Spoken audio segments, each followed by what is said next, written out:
خواستم اجازه بگیرم از شما، ما داریم اینجا در خونه شما فیلم برداری میکنیم، گفتیم که مشکلی نباشه. نه مثلا جان برای تلویزیونه یه سریال میشه.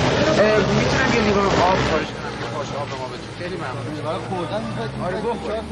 جان لیوان آب 3-4 تا. 2 تا بیاریم بسه. 2 تا. تعداد چند؟ نه همینو که هستید. 2 تا کافیه. خیلی ممنون. مرسی. ممنون. میبخشید.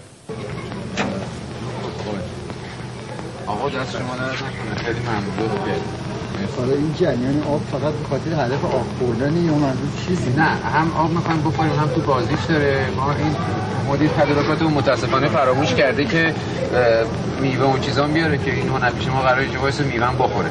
میتونم خواهش کنم میوه داری خونه؟ من پرتقال با یه بشقاب هم اگه داریم ما لطف کنیم مثلا 3 تا توش پرتقال باشه با یه اگه پرتقال نباشه یا آره انار باشه توی بشقاب چینی. خیلی ممنون میشم. مرسی.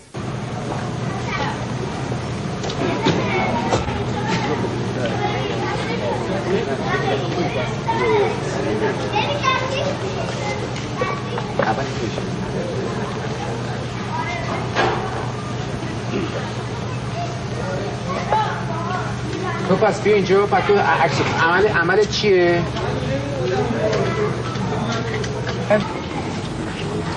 فریاد یعنی تو با فریادی حرکت انجام میدی توجه میکنی؟ یعنی اون که جرعه را مینوشم برای فراموشی تو نمیدی؟ دوربین داریش آماده ای؟ بله. خیلی ممنون قربون دست شما درد نکنه زحمت کشیدی. آقا خیلی ممنون متشکرم. مرسی خواهش میکنم. آقا اینو بذارید تو ماشین فعلا تو من این صحنه رو بگیرم. آماده ای؟ پس نه میتونی شما راحت باشین میتونی تماشا کنید. پس برو این حالت چیه؟ من این جرعه را شما میتونید اینجا باشین هیچ مسئله نیست چون دوربین رویشه. حاضری؟ بله. برو اکشن. و من با احساس من این جرعه را می نوشم به خاطر زیبایی تو. بخور بنوش اول بعد بشکن. واقعا که اول می نوشم بعد حالا من دوباره 2 تا لیوان از بگیرم.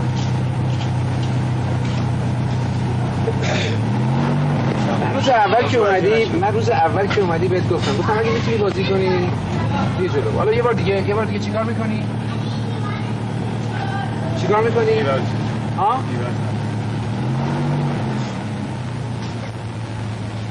من این جرعه را می نوشم به خاطر تو. یه بار دیگه میگی از 2 تا لیوان دیگه به ما میدین. میبخشید ممنون میشم.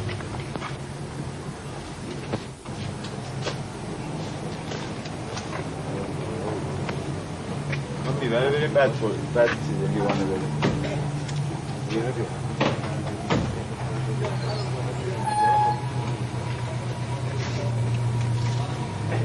بعد گرمید. چرا این داره این آبو میریشه؟ خیلی ممنون. چرا داره این آبو میریشه؟ آره جان. یه دفعه جان برو پیدم بذار من تمرین بکنم برو اونا بذار که تمرین بکنم.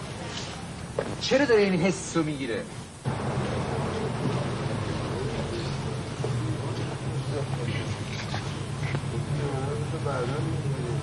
میخوام میوه رو بگیرم من میخوام.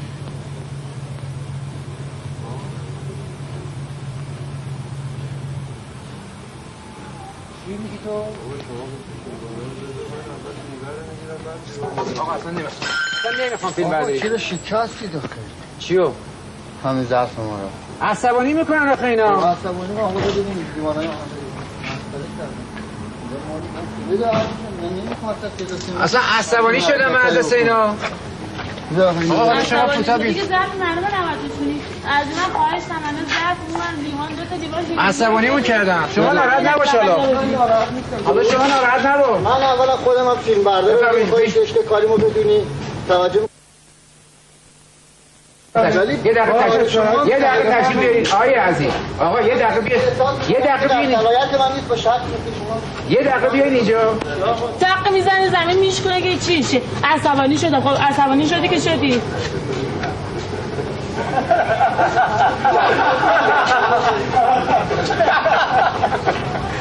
آقا ایشون رو بگی که راضیه. دوری مخفی خانم نبوش خانم شما بود ندید فقط دست نمانی خیلی خوب بود مرسی دست در نکنید همه لیوان و بشقاب و همه چی شما حالا خورم حالا بده ما برم خودش شایده میراش آقا پس اینو بگی که ایشون دارن تعارف میکنن به ما آیه